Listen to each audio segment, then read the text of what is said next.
अहम मैं। अहम का अर्थ हम नहीं होता। हम बहुवचन है, मैं एक वचन है। अहम जो संस्कृत में होता है उसका अर्थ होता है मैं। अहम मैं शुद्ध, जिसमें दूसरी वस्तु न मिली हो वो शुद्ध है। चेतन में दूसरी वस्तु नहीं है। चेतन आत्मा, रूह, सोल अनेक शब्दों में कहा जाता है। इसी को परमात्मा, परब्रह्म इत्यादि भी कह सकते हैं। चेतन शुद्ध है, उसमें कोई विकार नहीं, वही आपका अस्तित्व है। आप देह नहीं हैं, प्राण नहीं है, मन नहीं है, बुद्धि नहीं है, अहंकार नहीं है, शुद्ध चेतन है। जड़ चेतन का ठीक से निर्णय करके जड़ से अपने आप को अलग कर लेना, मूंज में से सींक जैसे निकाल ली जाती है, वैसे देह, प्राण, मन, बुद्धि, अहंकार को अलग करके अपने आप को सब से निकाल लेना परमार्थ है।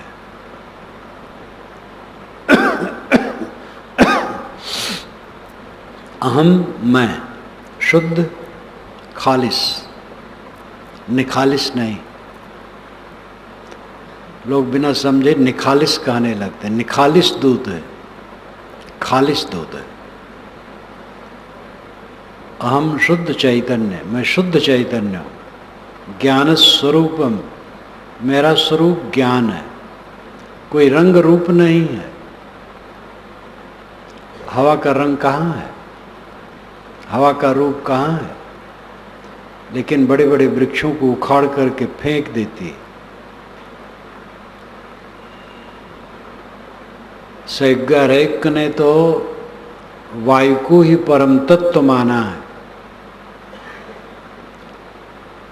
छांदोग्य उपनिषद में सयुग्गा रैक, ऋक नाम के ऋषि का पुत्र था रैक, ऋक से रैक को बना। सयुग्गा, युग्गा नाम गाड़ी, सा नाम सहित, वो गाड़ी पर चला करता था, बैलगाड़ी पर। बड़ा फक्कर ऋषि था। सयुग्गा रैक। छांदोग्य उपनिषद में बात आती है, उपनिषद सौरभ में इसको लिखा गया है। वह संवर्ग विद्या कहता था। संवर्ग जो सबको ग्रहण कर ले, शरीर में प्राण संवर्ग है, और ब्रह्मांड में वायु संवर्ग है, सब उसी में लीन हो जाता है। उसकी बातें अधूरी लगती हैं, और लेखक ने कुछ पाया लिखा खंड रूप में,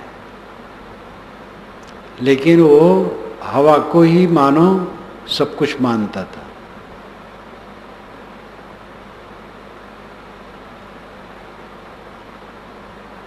प्राण पिंड में और ब्रह्मांड में हवा।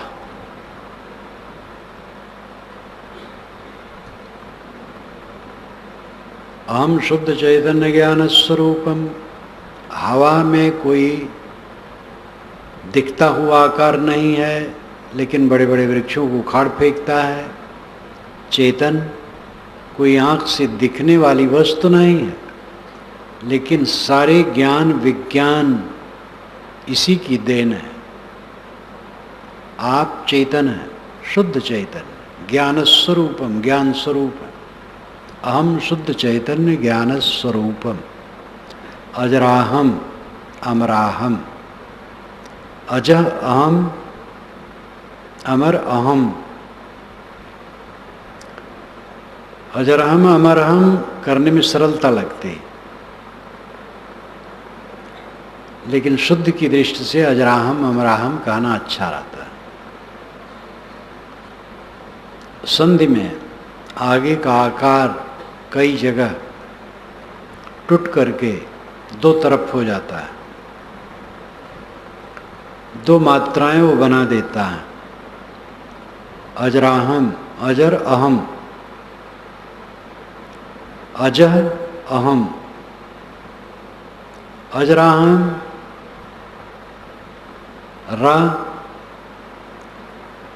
आधा विसर्ग बन जाएगा, अब आधा आगे आ बन जाएगा। अजह अहम, मैं अजन्मा हूँ। अमराहम, मैं अमर हूँ। अजराहम अमराहम अखंडम, मैं अखंड हूँ, टूटता नहीं हूँ। कूटस्थ, वेदांत में आत्मा को कूटस्थ कहा गया है। कूटस्थ जिसमें विकार न हो। जमा पद श्री पूर्ण साहब ने कहा, जमा जो स्थिर रहे, आत्मा स्थिर पद है, कूटस्थ। अखंडम, अनुपम, अनुपम उपमा रहित, आत्मा के लिए दूसरी उपमा संभव नहीं। देह में से अपने को निकाल लेना विवेक पूर्वक, ये मोक्ष की स्थिति है। देह तो छूटेगी, किसी की रहने वाली नहीं है। देह में चिपके चिपके मर जाने से फिर देह में आना पड़ेगा। देह की चिपकाहट छोड़ करके अपने आत्मा में स्थित हो जाने वाला यही कृतार्थ है। ना आना है न जाना है। साधना का पथ बड़ा लंबा रहा है। पूर्वजों ने प्रकृति की उपासना पहले की थी। दुनिया की सबसे पुरानी पुस्तक ऋग्वेद है। काव्य की दृष्टि से, अलंकारों की दृष्टि से, कथन की दृष्टि से बहुत महत्वपूर्ण है। पंडितों के ख्याल से व्याकरण की दृष्टि से बहुत त्रुटियां, लेकिन उत्रुट नहीं मानी जाती है। लता चलती है टेढ़ी मेढ़ी, लेकिन उसका अपना सौंदर्य है। नदियाँ टेढ़ी मेढ़ी होती हैं, पानी मीठा होता है। गन्ना टेढ़ा हो सकता है, लेकिन रस मीठा होता है। इसलिए छंदों में व्याकरण दृष्टि से, पिंगल दृष्टि से जो त्रुटियां हैं, वो त्रुटियां नहीं मानी जाती। और वेदों में सर्वाधिक त्रुटियां इन सब जैसी बातों को लेकर। कहते हैं वेदों का प्राण तत्व गायत्री, और गायत्री जो प्रसिद्ध छंद है, वैसे ऋग्वेद में 2500 के लगभग गायत्री छंद है। गायत्री, बृहति, पंक्ति, उष्णिक, जगती इत्यादि छंदों के नाम हैं। हिंदी में अरिल, दोहा, कवित, सवैया, घनाक्षरी, ये सब अनेक छंदों के नाम होते हैं। वेदों के छंदों के नाम गायत्री, बृहति, पंक्ति, जगती, उष्णिक इत्यादि है। गायत्री प्रसिद्ध छंद है जिसमें 24 अक्षर होते हैं। आधा अक्षर नहीं माना जाता है। बीजक व्याख्या की दूसरी रमैनी में मैंने अक्षरों को गिन करके बताया है। वहाँ 23 अक्षर इसमें है, 24 नहीं है। इसलिए छांदिक दृष्टि से त्रुटि है। इसलिए इसको निचृत गायत्री कहते हैं। जिसमें जिस छंद में त्रुटि रहती है तो वेद में ऊपर लिखा रहता निचृत, आर्यसमाजियों का संपादित जहाँ कहीं भी मूल होगा, ये सब का निर्वाह है। दूसरे लोग भी रखते हैं और जो ऐसे ही छापते रहते हैं उनकी बात अलग है। निचृत गायत्री है, अशुद्ध छांदिक दृष्टि से अशुद्ध गायत्री है, जिसका हजारों वर्षों से द्विजाति लोग जप करते आए हैं।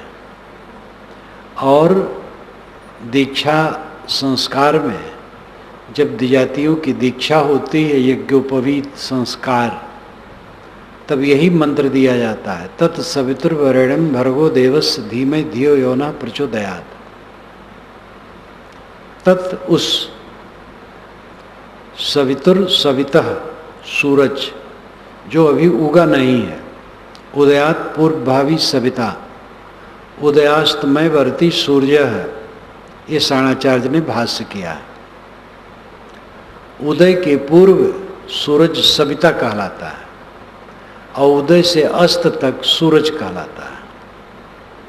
तो जो अभी उदय नहीं हुआ है उस सविता को, तत्सवितु, उस सूरज को जो अभी उदय नहीं हुआ है, वरेणम, वर्ण करने योग्य है, स्वीकारने योग्य, ध्यान योग्य, तत्सवितुर्वरेण्यम भर्गो, भर्गः शुद्ध स्वरूप है वह,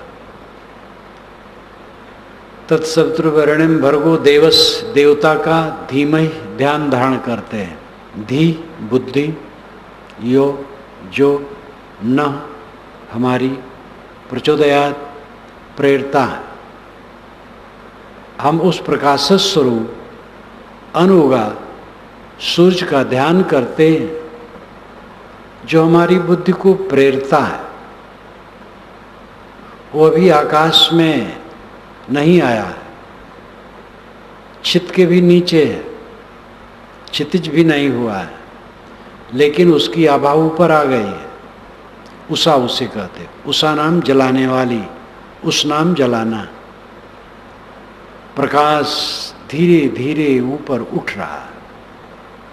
मेरी बुद्धि प्रकाशित हो, अंधकार से दूर हो, ये विश्वामित्र का मंत्र है। ऋग्वेद के 3 मंडल के 62वें कांड मंडल का 10वां मंत्र है, तत्सवितुर्वरेण्यं भर्गो देवस्य धीमहि धियो यो नः प्रचोदयात्। सूर्य की उपासना में, सविता की उपासना में ये कही गई है बात। वेदों को आप पढ़िए तो बराबर देखेंगे, उषा, अश्वनी, दधिक्रा, सविता, सूर्य, आदित्य, वायु, इंद्र, मरुत, वरुण, ये सब की प्रार्थना में छंद गाए गए और ये सब प्राकृतिक देवता हैं। जड़ प्रकृति को देवता मान करके इनकी उपासना है। संसार की रचना में इनका योगदान है। सूरज सबसे प्रचंड है, हवा के बिना चल नहीं सकता है, जल प्राणदाता है, जल न पिए तो मर जाएंगे, पृथ्वी तो माता है ही है, अनंत आकाश फैला इतना विशाल। ये सब देख करके ऋषियों का हृदय गदगद हो जाता था। बाल हृदय, वैदिक ऋषियों में छल कपट नहीं है, जो उनको लगता वो कह देते हैं।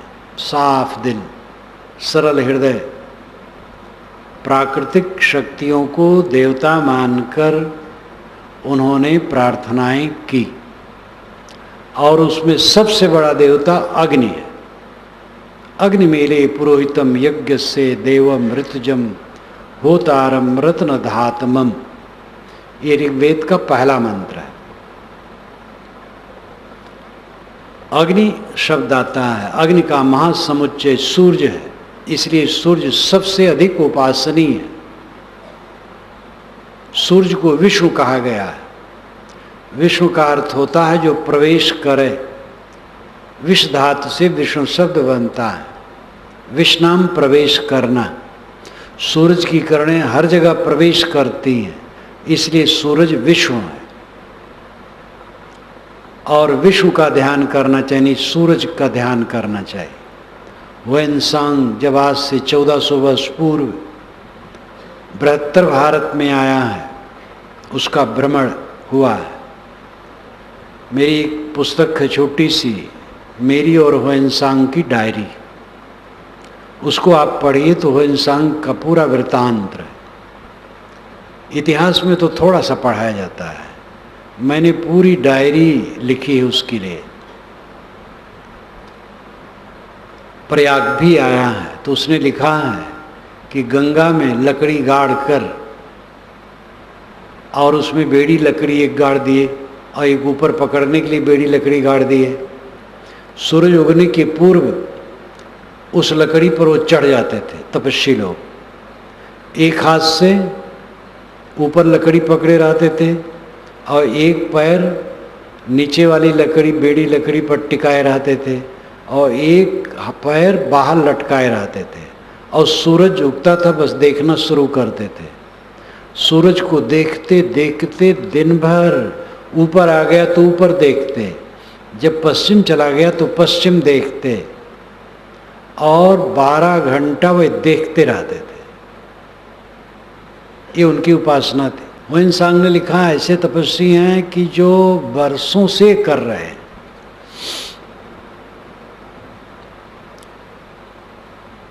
प्रकृति को विश्व मानकर, परमात्मा मानकर, ब्रह्म मानकर उपासना चलती थी। धीरे धीरे विचार आया कि सब तो जड़ है, अनात्मा। अपने तरफ उन्मुखता हुई।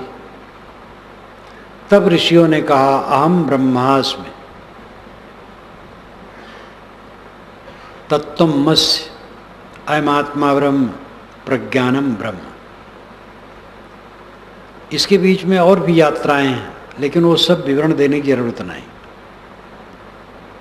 प्रत्यक्ष, परोक्ष और अपरोक्ष, ये 3 विषय, इस पर ध्यान दीजिए।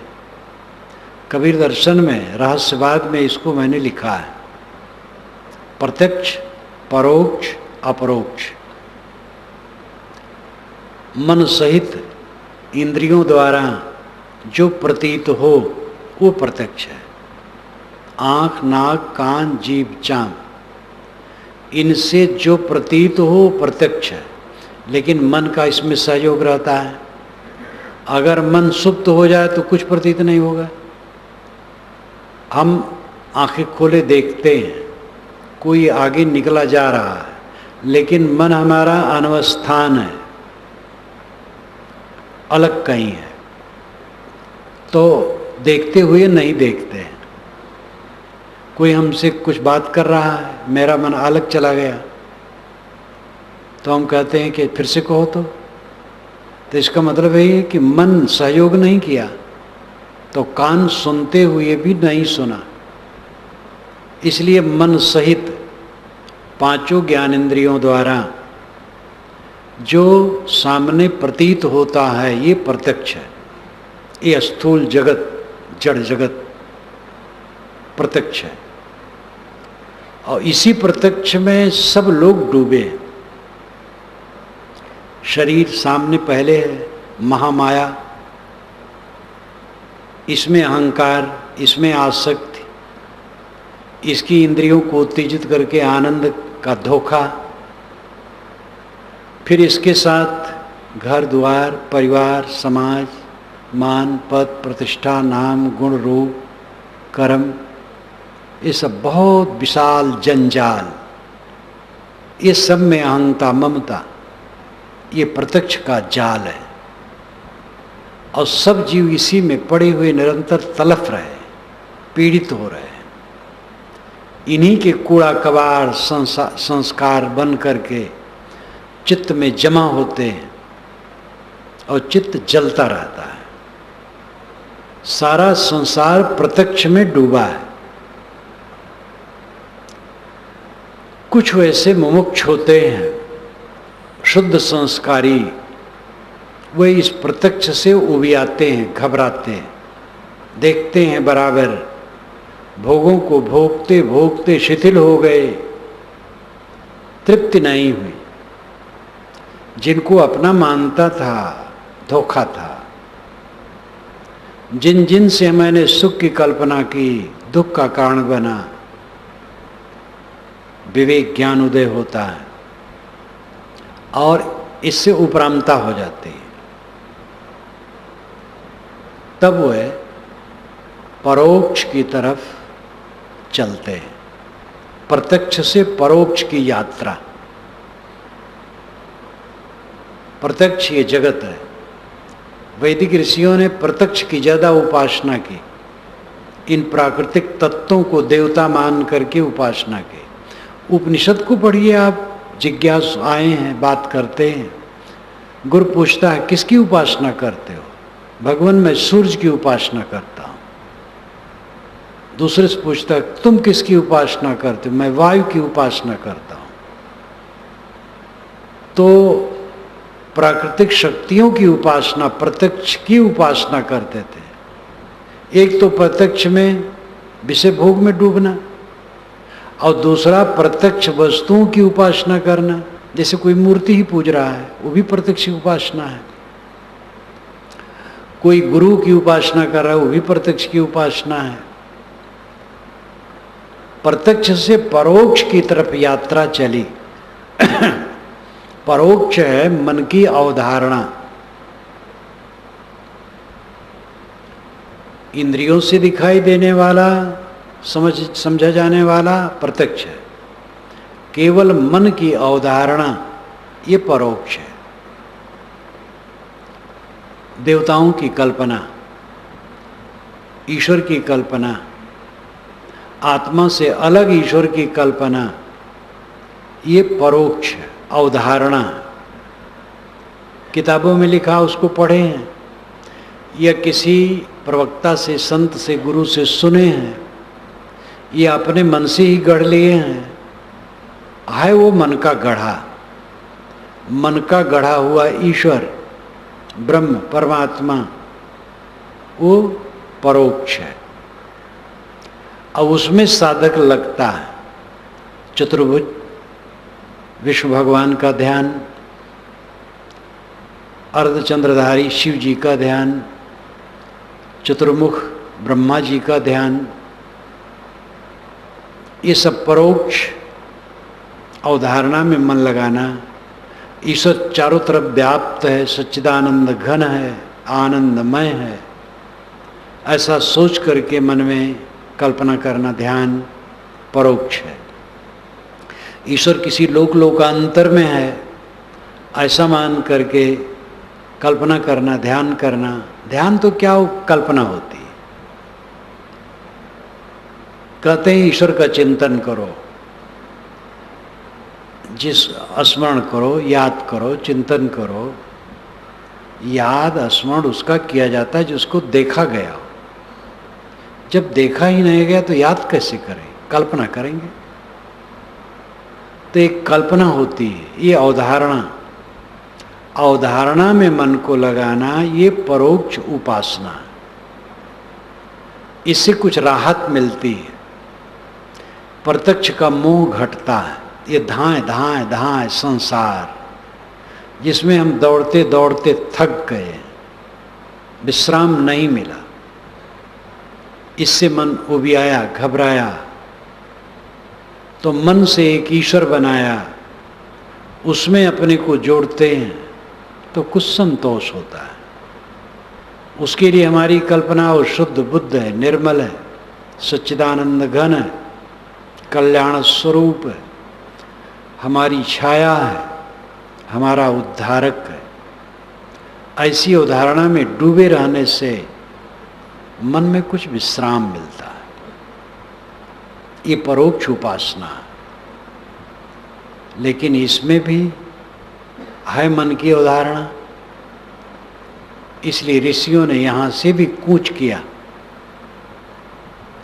और बहुत दिनों के अभ्यास से, पीढ़ी दर पीढ़ी के चिंतन मनन से अपनी तरफ ठीक से लौटे हो। तब उन्होंने कहा अहम ब्रह्मास्मि, अहम मैं ब्रह्म श्रेष्ठ अस्मि हूँ। अहम और ब्रह्म दोनों पद हैं और अस्मि क्रिया है। कहीं कहीं इसे पूर्ण साहेब ने त्रिज्या में लिखा है अहम पद, ब्रह्म पद, अस्मि पद, 3 पद। तो कितने आलोचक कहते हैं कि अस्मि क्रिया है उसको पद कह दिया उन्होंने। ये कहने की एक तरीका है। व्याकरण की दृष्टि से इतना बाल की खाल नहीं काढ़ी जाती। संतों के कथन में, ऋषियों के कथन मैंने बताया, वेदों में तमाम त्रुटियां पंडित निकालते हैं, लेकिन वो व्याकरण की त्रुटि और पिंगल की त्रुटि कोई महत्व रखता है? जो बात कही गई है उससे सार लेना चाहिए। घी का लड्डू टेढ़ो बेड़, एवं क्षेत्र में कहावत कहते हैं, घी का लड्डू बना हो चिकना न बना हो, टेढ़ा मेढ़ा हो, तो स्वाद और शक्ति में कोई फर्क थोड़े है। अहम ब्रह्म अस्मि, अहम मैं, ब्रह्म श्रेष्ठ, अस्मि हूँ। तो अहम और ब्रह्म ये पद है और अस्मि क्रिया है। अहम ब्रह्मास्मि, अहम ब्रह्म अस्मि, मैं ब्रह्म हूँ, मैं श्रेष्ठ हूँ, मैं श्रेष्ठ खोज रहा हूँ, वो तो मैं ही हूँ। तो किसी ने कहा महाराज आप हैं और मैं, तो उन्होंने कहा तत्त्वमसि, तत्त्वम असि, तत् तू असि है, तत् वह तुम तू असि है, तत् तुम असि, तत् वह तुम तू असि है। जिसे तू अलग खोजता है, ब्रह्म कहता है, परमात्मा कहता है, वो तू ही है। तत् तुम असि, वह तू है। इसमें भी तत् और तुम ये दोनों पद हैं, अस्क्रिया। तत् तुम असि, अहम ब्रह्मास्मि, तत्त्वम असि।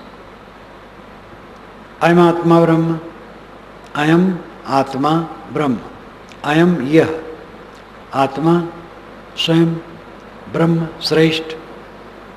यह आत्मा ही श्रेष्ठ है। प्रज्ञानम ब्रह्म, ज्ञान ही ब्रह्म है। व्याकरण के अनुसार 3 पुरुष होते हैं, उत्तम, मध्यम, अन्य। उत्तम पुरुष, मध्यम पुरुष, अन्य पुरुष। मैं उत्तम पुरुष, तू मध्यम पुरुष, यह अन्य पुरुष। ये उसके कथन का तरीका है।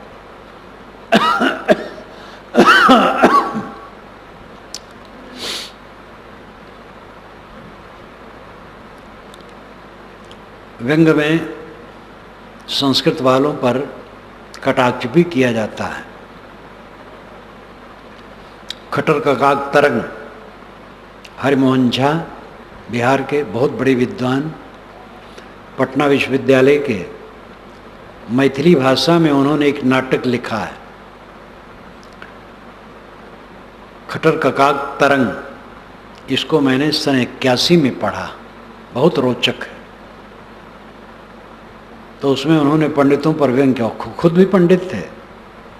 तो जहाँ तक याद है वही ये बात है, व्यंग किया है। हाँ, पंडित लोग अपने को बड़ा मानेंगे, दूसरे को छोटा मानेंगे, अपने को उत्तम पुरुष मानेंगे। अहम मैं उत्तम पुरुष, तू मध्यम पुरुष, ये अन्य पुरुष। लेकिन ये उत्तम मध्यम का तो कोई ऊंच नीच की बात नहीं। मैं तू यह ही ब्रह्म है। 3 में सब आ गए। मैं हूं, तुम हो, यह है, यही ब्रह्म है। ब्रह्म बाहर नहीं है, आप ब्रह्म हैं, आप महान हैं। स्वामी शंकराचार्य का विवेक चूड़ामणि देखिए। अब तो 1-1.5 महीने में पुस्तकाकार के रूप में आपके सामने आ जाएगा। उसका भाष्य लिख दिया गया है। शंकराचार्य क्या कहते हैं, बुद्ध क्या कहते हैं, आपके सामने आ चुका है। उसका तो अब 3रा संस्करण छप गया है। अब शंकराचार्य क्या कहते आने वाला है। विवेक चूड़ामणि अमृत ग्रंथ है। पर ब्रह्म, परमात्मा, बारंबार वो परमात्मा आत्मा को कहते हैं, परब्रह्म आत्मा को कहते हैं। अस्ति कश्चित स्वयं नित्यम अहम प्रत्यय लंबन, उनका सूत्र है उसका। अस्ति है, कश्चित कोई, अस्ति कश्चित स्वयं खुद, नित्यम सदा, अहम मैं, प्रत्यय बोध, लंबना सहारा। जो अहम प्रत्यय का सहारा है, मैं बोध का सहारा है, मैं हूँ, इस ज्ञान का सहारा जो है वो कोई स्वयं नित्य सत्ता है। कोई कह करके कथन में एक रोचकता लाते हैं, स्वयं है वह, कोई स्वयं नित्य सहारा है, तुम स्वयं हो। अहम बोध का आधार कौन है? आप खुद हैं। ये वेदांत कहा, कपिल महाराज ने इसके पहले कहा, नास्मि नामे नाहम, मैं करता नहीं हूं, मैं भोगता नहीं हूं, मैं क्रियवान नहीं हूं, मैं शुद्ध बुद्ध निर्मल हूं। सदगुरु कबीर का विचार यही है, कस्तूरी कुंडल बसे मृग ढूंढे बन माए, तैसे घट घट राम है दुनिया जानत ना है। जय खोजत कल्पों गया घट ही माही सो मूर, बाढ़ी गर्भ गुमानते ताते परि गई दूर। नेरे ने खोजे बतावें दूर, 34 बागुल रहल पूर। लक्ष्य अहेरी एक जीव ताते पुकारे पीऊ पीऊ। काहें कबीर अब की बार जो हो चुकाओ, काहें कबीर ताकि पूरी दाओ, काहें कबीर ताकि पूरी दाओ। नेरे न खोजे बतावें दूर, अपने पास नहीं खोजते, स्वयं पर ध्यान नहीं देते, दूर बताते। 34 बागुल रहल पूर, चारों तरफ तो जाल फैला है प्रपंच का, अज्ञान का, भ्रम का। लक्ष्य हेरी एक जीव, लाखों शिकारी हैं, जीव बेचारा अकेला है। ताते पुकारे पीऊ पीऊ, इसलिए पीऊ पीऊ पुकारता रहता, बोध नहीं है, समझता पीऊ बाहर है। अब की बार जो हो चुकाओ, अगर अब की बार चुकाव कर दो, पूरा समाप्त कर दो संस्कार वासना मोह ममता, काहीं कबीरता की पूरी दांव, उसका पूरा अवसर मिल गया।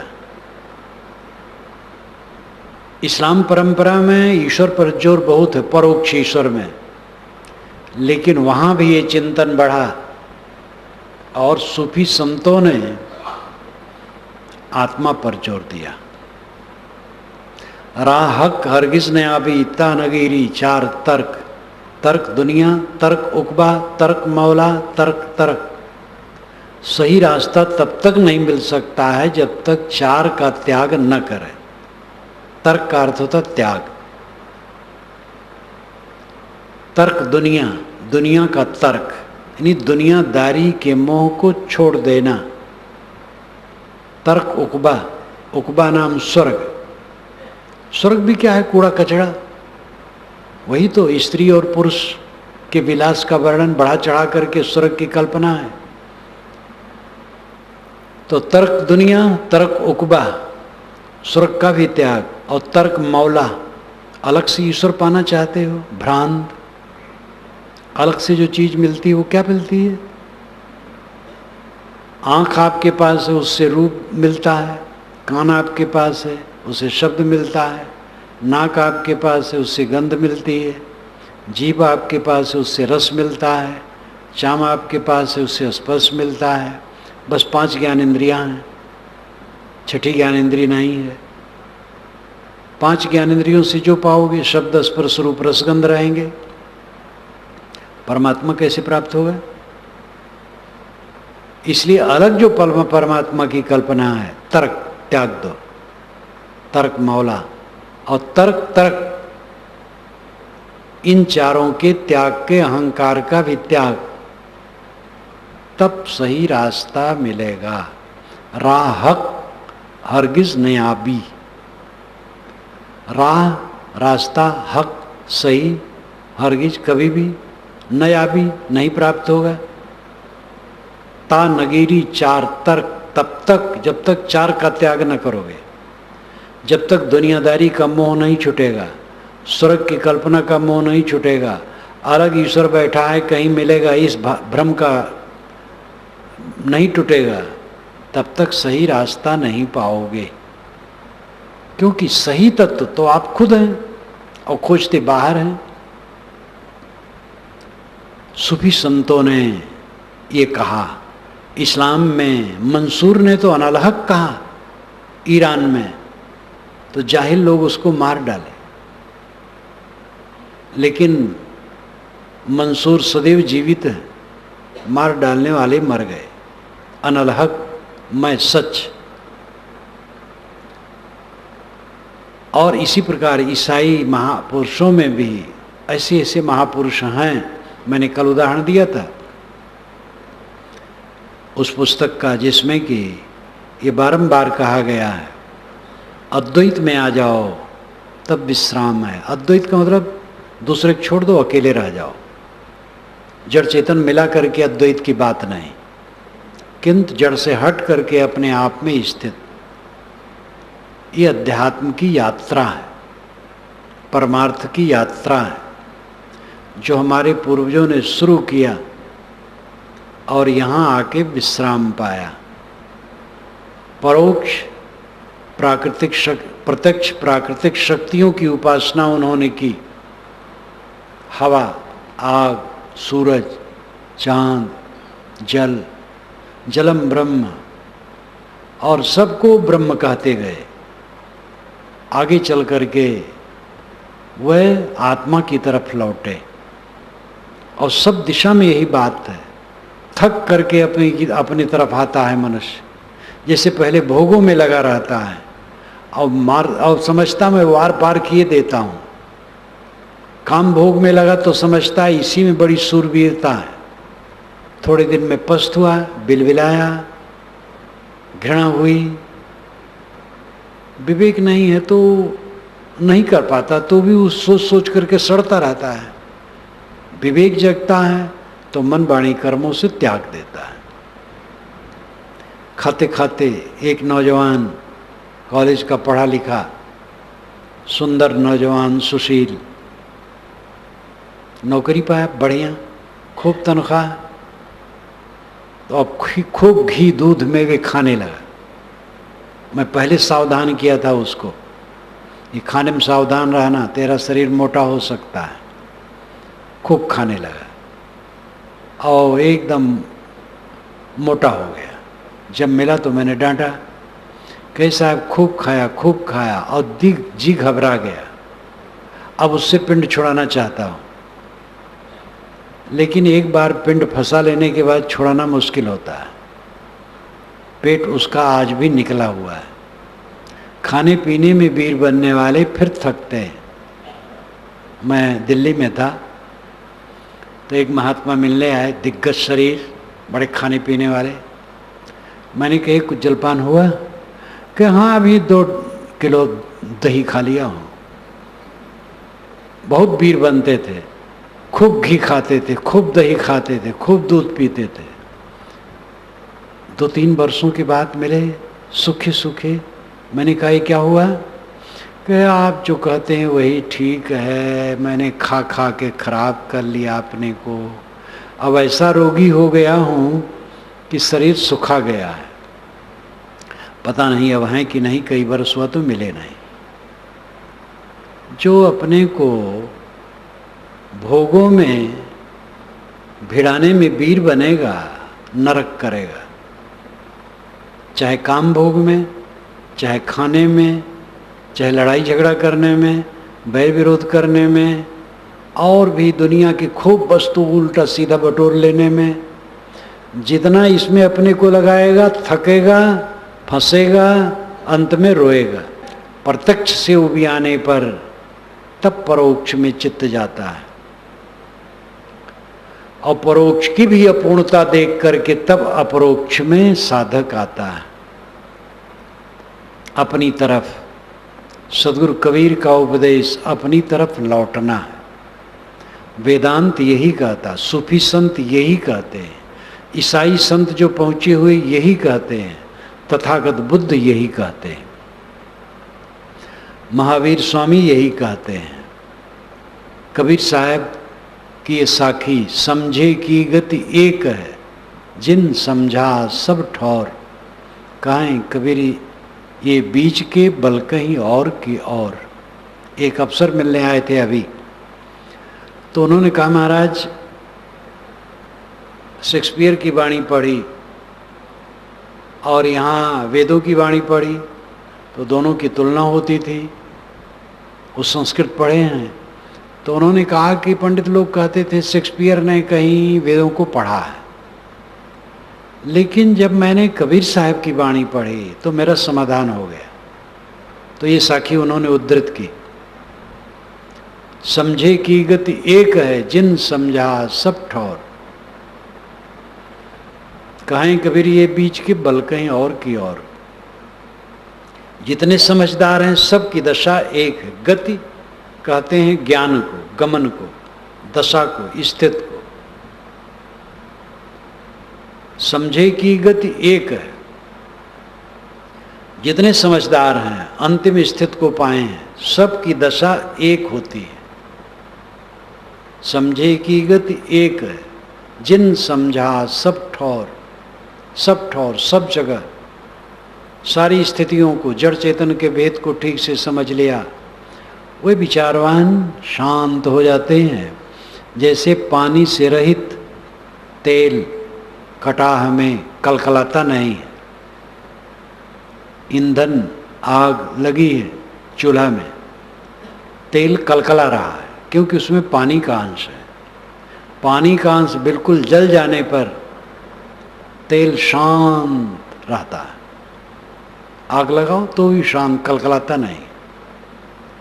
सत्य को समझ लेने वाला उबलता नहीं। कहीं कबीर ये बीच के बल कहीं और की और। साहब कहते बीच के लोग जो समझे नहीं, पहुंचे नहीं, वह और का और कह करके बलकते उबलते रहते हैं। तो उन्होंने कहा कि महाराज जब मैं पढ़ रहा था कॉलेज में और वेदों को पढ़ रहा था, शेक्सपियर को पढ़ रहा था, तो एक उदाहरण में बिल्कुल दोनों की बात एक जैसी थी। तो पंडित यही कहें कि शेक्सपियर ने वेदों को पढ़ा होगा, लेकिन जब इधर कबीर साहब को मैं पढ़ा तो भ्रम कट गया। भिन्न देश में, भिन्न काल में एक ही सत्य का अनुभव भिन्न लोग कर सकते हैं। तो इस समय के विचारों का सार यह है कि जिसकी उपासना आपको करना है वो क्या है। पहले हमारे पूर्वजों की उपासना जो शुरू हुई वो जड़ प्रकृति की शुरू हुई, लेकिन उन्होंने शोधा और परोक्ष परमात्मा के विषय में उपासना की। फिर उन्होंने शोधा तो अपरोक्ष में आए। प्रत्यक्ष परोक्ष दोनों से ऊपर उठकर अपरोक्ष आत्मा में ही विश्राम होता है। स्वामी शंकराचार्य की तो एक पुस्तक ही है अपरोक्षानुभूति, अपरोक्ष की अनुभूति। कबीर साहब की तो सारी बातें अपरोक्ष पर ही है। पूरा बीजक पढ़ो, अपरोक्ष बोध शुरू से आखिर तक, निर्भ्रांत। उपनिषदों के चिंतक प्रायः जब आपस में चर्चा करते हैं तो उपनिषदों में परोक्ष ब्रह्म और अपरोक्ष ब्रह्म दोनों की चर्चा है। परोक्ष ब्रह्म ये सृष्टि कौन चलाता है, तो उसके लिए परोक्ष ब्रह्म की कल्पना है। लेकिन उपनिषद के चिंतक को उसको सार नहीं मानते हैं, अपरोक्ष ब्रह्म को सार मानते हैं, जो अहम ब्रह्मास्मि है। जगत और सृष्टि के चक्कर को छोड़कर, वासनाओं को छोड़ो, अपने आप में स्थित हो। आत्मानं चेत विजानीयात् अयमस्मीति पुरुषः किमिच्छन् कस्य कामाय शरीर मन संजरेत। ये उपनिषद का अपरोक्ष बोध है। आत्मानं चेत विजानीयात्, यदि आत्मा को समझ लिया गया, अयम अस्मि, मैं यह हूँ, जो परम पुरुष है यह मैं ही हूँ। आत्मानं चेत विजानीयात् अयम अस्मीति पुरुषः, अयम अस्मि इति, वह मैं ही हूँ पुरुष परब्रह्म। किमिच्छन् कस्य कामाय शरीर मन संजरेत।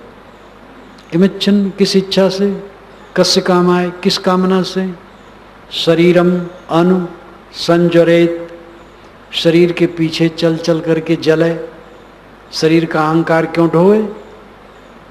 परम पुरुष तो मैं हूँ, परब्रह्म मैं हूँ, परमात्मा मैं हूँ, निर्मल शुद्ध बुद्ध असंग केवल कल्याण स्वरूप मैं हूँ। मेरे में कोई दुख तकलीफ नहीं, झंझट नहीं है। वो तो देह को मानकर, फिर देह संबंधी प्राणी पदार्थों को मानकर, फिर इसके नाम रूप गुण कर्म स्वभाव को मानकर कितना रोग हम लोगों ने बटोर लिया है। ज्ञान होने पर भी सतत जागरूक, गुरु होने का अहंकार डुबा देगा। प्रवक्ता होने का अहंकार, ज्ञानी होने का अहंकार, मालिक होने का अहंकार, हम इस समाज के मालिक हैं। किसके मालिक हैं? अभी एक झांवरी आवे, शरीर गिर पड़ेगा। शरीर के हम मालिक नहीं हैं। ये मालिक मानना ही अपने को नरक में डुबाना है। सारे अहंकार का विसर्जन अध्यात्म है। सारा अहंकार छोड़ो, अपने शुद्ध स्वरूप को समझो। अहम शुद्ध चैतन्य ज्ञान स्वरूपम। मानो इस मंत्र की मैंने व्याख्या की है सब। मैं शुद्ध चैतन्य हूँ, ज्ञान स्वरूप हूँ, अजर अमर हूँ, अखंड हूँ, अनुपम हूँ, निर्मल हूँ। फिर कौन चिंता है, कौन दुख है, क्या पीड़ा है, क्या संताप है।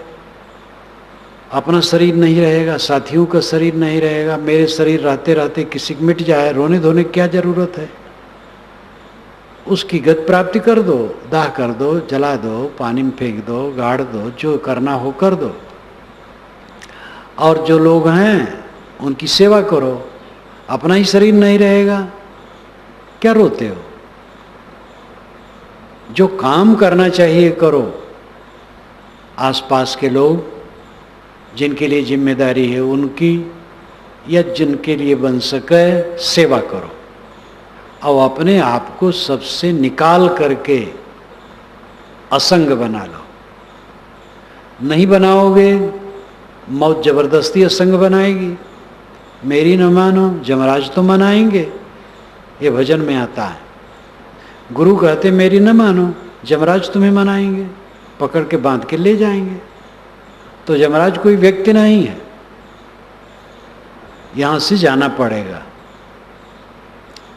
शरीर में रहते रहते शरीर से अपने आप को अलग